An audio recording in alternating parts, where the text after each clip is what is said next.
தமிழக சட்டப்பேரவை தேர்தலுக்கான வாக்குப்பதிவுக்கு இன்னும் 6 நாட்களே உள்ள நிலையில் கொளுத்தும் வெயிலை பொருட்படுத்தாமல் தஞ்சை பாஜக வேட்பாளர் கருப்பு முருகானந்தம் பாஜக நிர்வாகிகள் மற்றும் கூட்டணி கட்சி நிர்வாகிகளுடன் தீவிர வாக்கு சேகரிப்பில் ஈடுபட்டு வருகிறார்.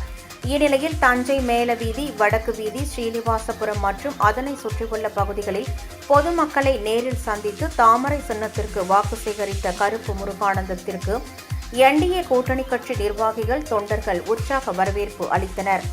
இந்நிகழ்வில் முன்னாள் அதிமுக நகர்மன்ற உறுப்பினர் சாவித்ரி கோபால் கலந்து கொண்டு மத்திய அரசின் திட்டங்களையும் கடந்த அதிமுக ஆட்சியின் சாதனைகளையும் எடுத்துக் கூறி பாஜக வேட்பாளர் கருப்பு முருகானந்தத்திற்கு வாக்கு சேகரித்தார்.